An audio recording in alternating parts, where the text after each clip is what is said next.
name of God, hi everyone, hope you're doing well. سلام به همگی، امیدوارم حالتون عالی باشه. خیلی خوش اومدید به چنل English with me. و عزیزانی که از قبل ما رو داشتین خیلی خوش برگشتین. امروز قراره که صفحات 12 و 13 یونیت 1 از کتاب فاوندیشن رو با هم کار کنیم.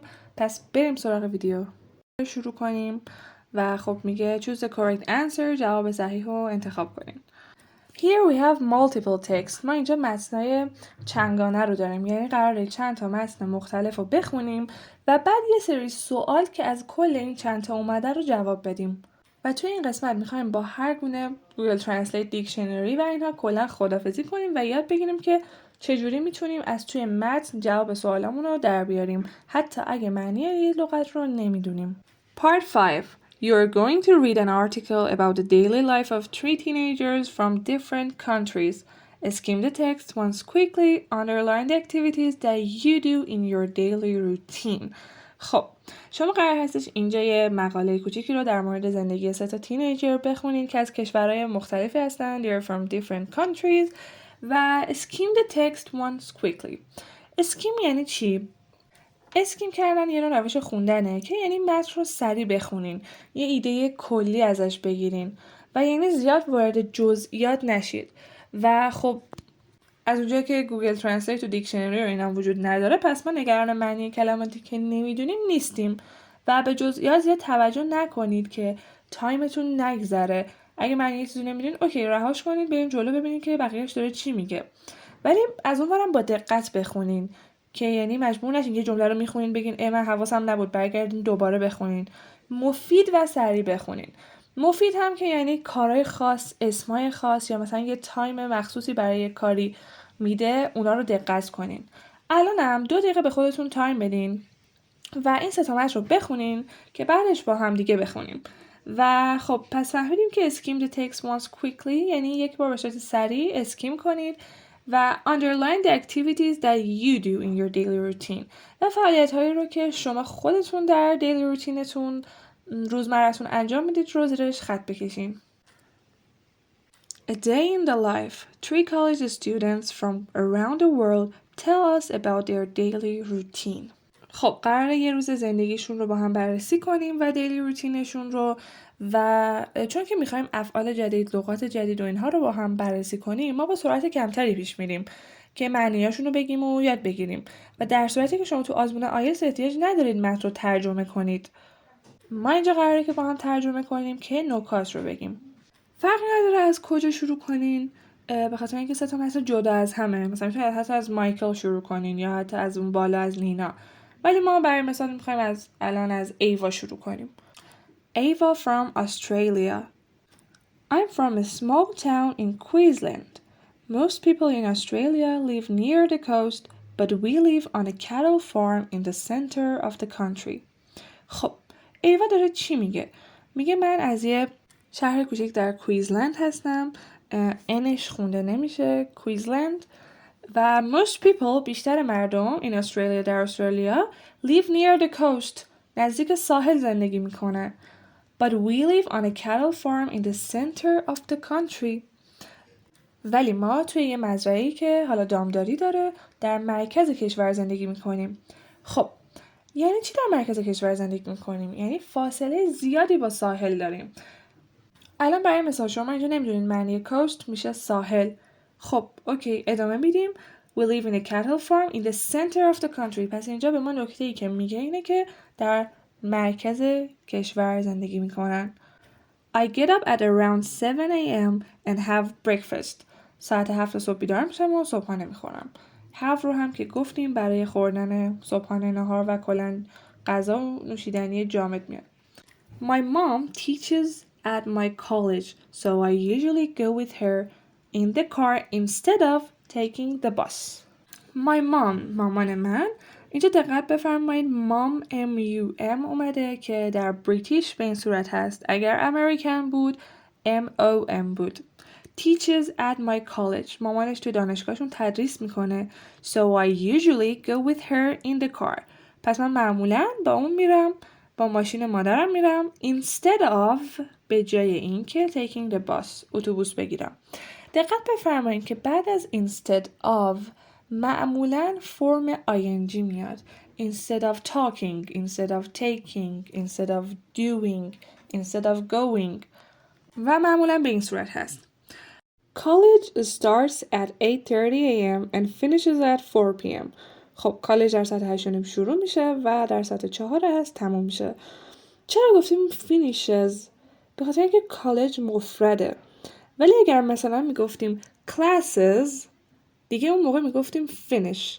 پس وقتی که اسم به صورت جمع بیاد فعل اسم نمیگیره، ولی مثل اینجا اگر اسم مفرد باشه مثل کالج فعلمون اسم میگیره. When I get home وقتی میرسم خونه اینجا یک کاما داریم، یعنی یه مکث کوتاه داریم برای رایتینگتون. I help my dad on the farm for a few hours. به پدرم در مزرعه برای چند ساعتی کمک میکنم for a few hours. دقت بفرمایید on the farm همیشه با on میاد. اما اگر field بود میگفتیم in the field. پس برای farm it's always on the farm. و بعد in the evenings عصرها I try to watch TV. سعی میکنم تلویزیون تماشا کنم. But I'm usually too tired. ولی معمولا خیلی خستم. I go to bed at about 10 p.m. حدود ساعت 10 شب میره بخوابه. At about بین at و اون ساعتمون اومده و میگیم اینجا حدوداً. About رو هیچ وقت قبل از at نمیتونیم بیاریم بگیم about at 10 p.m. We always say at about 10 p.m. خب بریم برای نینا از نروژ. I live in a village on Norway's Atlantic coast. I live in a village در یک روستایی زندگی میکنه و با این اومده in a village on Norway's Atlantic coast در ساحل اقیانوس اطلس نروژ. چون که ساحل اومده اینجا on رو داریم on Norway's Atlantic coast. پس در یک روستایی در ساحل اقیانوس اطلس نروژ زندگی میکنه. I get up at 7:30 a.m. ساعت 7:30 صبح بیدار میشه and walk to college. پیاده میره به سمت دانشگاه. College. Classes begin at 8:30 a.m. and finish at 3 p.m. دقت بفرمایید اینجا classes جمعه. پس finish میاد. نمیگیم finishes. Classes finish, not classes finishes. وقتی اسم جمع میاد دیگه فعلمون اس نمیگیره. And finish at 3 p.m. و در ساعت 3 بعد از ظهر تمام میشه. After that, کاما بعدش یه کاما میذاریم یا مکث کوچیکی میکنیم. دقت بفرمایید وقتی میگیم after that همیشه بعدش یه کاما میذاریم برای writing. حواستون باشه. ولی اگر بگم then نه نیازی نیست. ولی برای after that حتما کاما میاریم. بعد از اون after that I go to one of the college clubs. میرم به یکی از کلاب های کالجمون. These are not very expensive and there are lots to choose from. میگه اینا خیلی گرون نیستن, not very expensive و خیلی آپشن های زیادی داره که از بینشون انتخاب کنید. I do athletics and football. من athletics و فوتبال انجام میدم. athletics مثل ورزش های سگانه هستش. But you can also do things like folk dancing and cross-country skiing. ولی شما میتونید کارهایی رو انجام بدید مثل folk dancing رقص محلی and cross-country skiing و اسکی cross-country در سراسر کشور. این رو folk نخونید. الش خونده نمیشه. folk dancing. When my parents come home from work, my dad makes dinner. وقتی که پدر مادرم میان خونه از سر کار برمیگردن پدرم شام درست میکنه makes dinner and we all eat together و ما همه با هم غذا میخوریم. After that بعد از اون کاما my mom takes me out for a driving lesson. مادرم منو برای تمرین رانندگی میبره بیرون. اینجا mom M-U-M بریتیش اومده گفتیم اگر امریکن باشه M-O-M هستش. I've got my test soon and I need to practice. من به زودی تست دارم امتحان دارم و نیاز دارم که تمرین کنم. practice رو هم نگاه بفرمایید. practice اینجا با S اومده و به شکل بریتیش هست. اگر امریکن بود با C می اومد. به این نکات توجه بفرمایید که بعداً جای دیدین فکر نکنید که اشتباه هستن. بریم سراغ Michael from Brazil. So Michael is from Brazil. I live in Rio de Janeiro. I get up at 6 a.m. and catch a bus to college at 6:30. مایکل در برزیل در ریو دو ژانیرو زندگی میکنه. میگه I get up at 6 a.m. در ساعت 6 صبح بیدار میشم and catch a bus to college at 6:30 a.m. و در ساعت 6 و نیم صبح اتوبوس میگیرم به کالج. Lessons start at 7:20 a.m. کلاس در ساعت 7:20 شروع میشن. We have a break at 9:50 a.m. یه break time داریم، یه تایم استراحت داریم که 9:50 صبح. And then study until 12:30 p.m. و بعد از اون تا ساعت 12:30 کلاس داره. I get home at about 1:40 p.m. اینجا دوباره at about رو داریم. میگه من حدود ساعت 1:40 بعد از ظهر میام خونه. After that, یه کاما داره باز اینجا. I often go to the beach with my friends to swim in the ocean or play beach volleyball. بعد از اون من اغلب میرم به ساحل، با دوستانم میرم به ساحل که شنا کنم. کجا؟ In the ocean، در اقیانوس. Or play beach volleyball، یا والیبال ساحلی بازی کنم. But I sometimes also just stay at home to sleep or study. ولی بعضی اوقات sometimes میمونم خونه stay at home to sleep or study که بخوابم یا درس بخونم. In the evenings در عصرها I cook dinner for my family. شام درست میکنم برای خانواده‌ام. Then we watch TV or listen to the radio before bed. بعدش تلویزیون میبینیم یا رادیو گوش میکنیم قبل از خواب. I switch off my light at about 10 p.m. من حدود ساعت 10 شب چراغامو خاموش میکنم، به معنی این که میرم میخوابم. بریم page 13 part 6. Read the article again and the sentences. Choose the best answer A, B or C. میگه دوباره مقاله رو یه دور بخونین و این جملات پایین رو و اینکه بهترین جواب رو انتخاب کنین که A, B or C. اول بریم تیپ و مینی تیپ رو با هم بخونیم و بعد بریم که سوال ها رو جواب بدیم. Tip number 6. In this kind of exam task, there is often information about the question in more than one text. Look at the information in green. Think about why B is the correct answer here. خب میگه توی همچین تسک هایی اغلب این اطلاعات در بیش از یه دونه تکست، بیش از یه دونه متنی که به شما داده هستن و اینجا گفته که به اونایی که هایلایت سبز دارن نگاه کنین و بگین که چرا در بخش اول بی جواب صحیحه. اوکی، بخش اول گفته Who finishes studying before 1 p.m. چه کسی قبل از 1 بعد از ظهر، 1 بعد از ساعت 12 ظهر درسش رو تموم میکنه. خب میریم به قسمت های سبز نگاه میکنیم. ایوا که در ساعت 4 عصر، نینا در ساعت 3 بعد از ظهر 3 p.m. و مایکل گفته then study until 12:30 p.m. تا ساعت 12:30 ظهر و تا 1 بعد از ظهر درسش تموم شده. So the answer is B, Michael. دقت بفرمایید همیشه اونجوری که به شما میده نیست. مثلا توی متن نگفته که اوکی مایکل قبل از 1 بعد از ظهر درسش تموم شده. شما باید ببینید که اوکی چه ساعتی درس هر کدوم تموم شده. مینی تیپ هم با هم ببینیم. Look at the information in yellow in the article about family members. Which one answers the question correctly? خب اینجا برای question number 1 هستش. مینی تیپ برای 6-1 برای سوال اوله. میگه که به اطلاعاتی که در قسمت زرد هایلایت زرد دادن که تو کتابتون احتمالاً نارنجیه نگاه کنین که در مورد خانواده شونه و کدوم به درستی جواب میده. خب بریم سوال 1 رو با هم ببینیم. Who works with a member of the family after college? کی با یکی از اعضای خانواده a member of the family بعد از کالجش کار میکنه؟ خب بریم به هایلایت نگاه کنیم. Ava says I help my dad on the farm. پس جوابمون میشه Ava A. بقیه رو به همین صورت خودتون یه تایم کوتاهی بذارین انجام بدین که بعد با هم چک کنیم. Number 2. Who goes out in the car in the evenings? کی با ماشین عصرها میره بیرون؟ اگر به قسمت نینا نگاه کنین میگه My mom takes me out for a driving lesson. I've got my test soon and I need to practice. So the answer is Nina. Number 3. Who gets a lift in a car to college most mornings? کی بیشتر صبح برای رفتن به کالج gets a lift کسی سوارش میکنه، میبرتش. اگر به قسمت ایوا نگاه کنید میگه که My mom teaches at my college so I usually go with her in the car. So the answer is Ava. Number 4. Who prepares the evening meal for the family?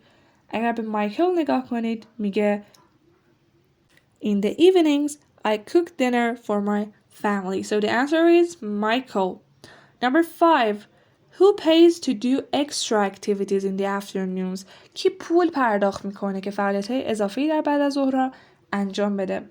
اگر به نینا دقت کنین میگه که These are not very expensive and there are lots to choose from. پس یعنی اینجا توی کلاب کالج پول پرداخت میکنه ولی not very expensive. زیاد گرون نیستن. So the answer is Nina. Number 6. Who finds it difficult to watch TV in the evenings? کی برای سخته که بعد از ظهر تلویزیون ببینه؟ خب اگر به قسمت ایوا نگاه کنین Ava says I try to watch TV but I'm usually too tired. So the answer is Ava. And number 7. Number 7 دقت بالایی میخواد. میگه Who lives a long way from the sea? کی راه خیلی دوری رو از دریا زندگی میکنه؟ فاصله زیادی با دریا داره. خب تو متن هیچ جا نیومده بگه که با از دریا دورن. ولی اگر به ایوا نگاه کنین میگه Most people in Australia live near the coast. بیشترشون در نزدیکی ساحل زندگی میکنن. But اصلا همین اما رو که آورده یعنی ما زندگی نمی کنیم. اما در ادامهش هم میگه We live on a cattle farm in the center of the country. ما در مرکز کشور زندگی می کنیم. این یعنی فاصله زیادی با دریا داریم. خب بریم grammar and speaking part 7.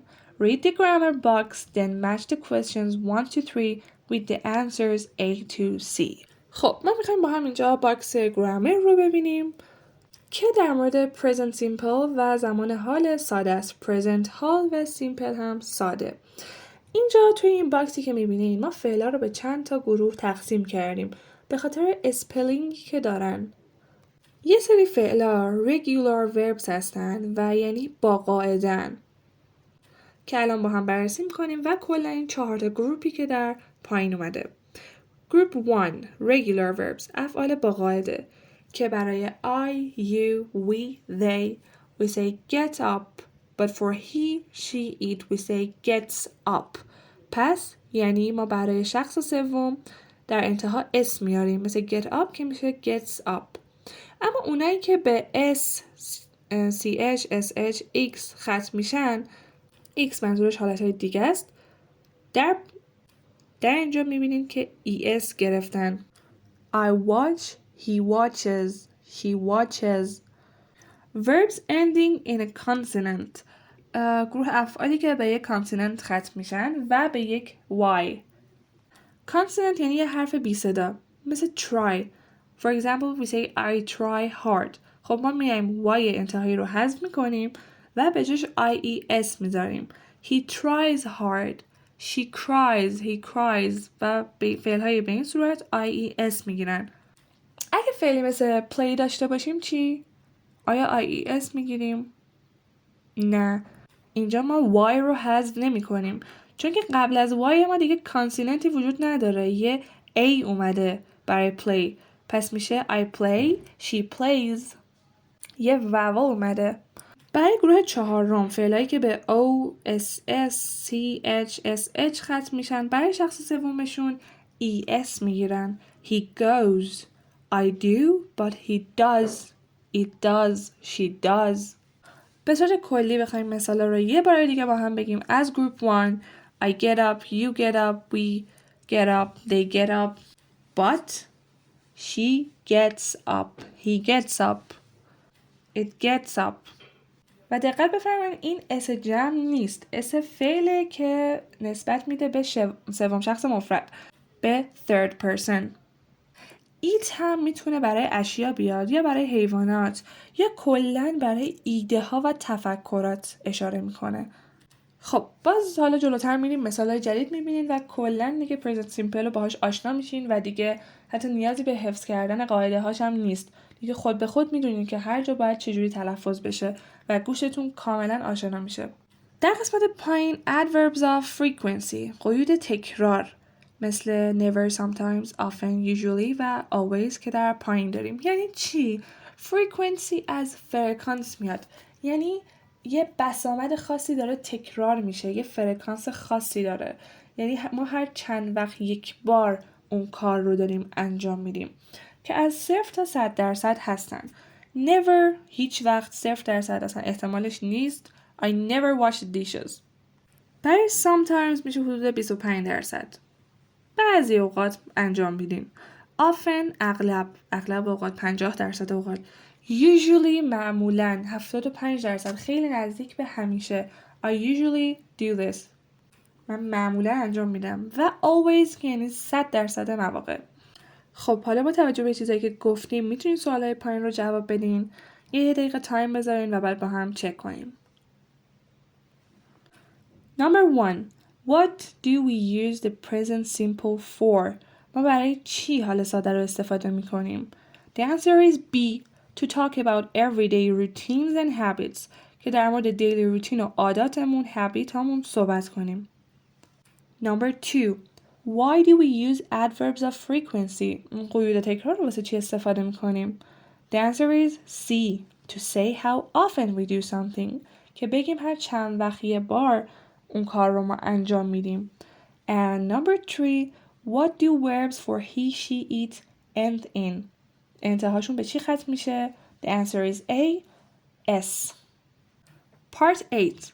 In pairs find examples of the verb groups 1, 2, 3 and 4 in the reading and reading in exercise 5.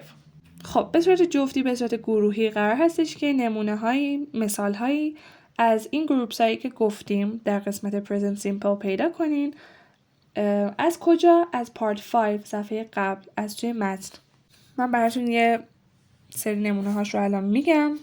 exercise میشه exercises, work, works, play, plays, live, lives, cook, cooks, come, comes, practice, practices, get up, gets up, help, helps, stay, stays, listen, listens, catch, catches, watch, watches, switch, switches, teach, teaches, relax, relaxes, finish, finishes. And for group 3 we have try, tries, study, studies. تونستین پیداشون کنین؟ قبل از اینکه من بگم. Okay, very good. Part 9. Now, you're going to speak about the magazine article in exercise 5. Read the task and make notes about what you could say. Then, in pairs, do the task. Work in pairs A and B. Student A, close your book. Student B, make sentences about Ava, Michael, or Nina. For example, she has breakfast at 7 a.m. or she goes to clubs after college. Student B, can you say who student A is talking about? After 5 minutes, swap roles. خب به صورت گروهی 2 نفر قرار این رو کار بکنین. یه نفر کتابش رو میبنده و اون یکی ازش میپرسه، مثلا میگه که اون ساعت 7 صبح صبحونه میخوره یا میره به کلاب های کالج بعد از دانشگاه، اون چه کسیه و ببینین که اون یکی شخصی که کتابش رو بسته میتونه پاسخ بده. بعد از 5 دقیقه سواب روز نقشتون رو عوض کنید. خب همینجا این ویدیو به پایان میرسه. مرسی که تا اینجا همراه من بودید. در قسمت بعد ریدینگ رو شروع میکنیم از صفحه 14 و اگر سوالی داشتید حتما توی کامنت ها بپرسید. تا ویدیوی بعدی، بدرود.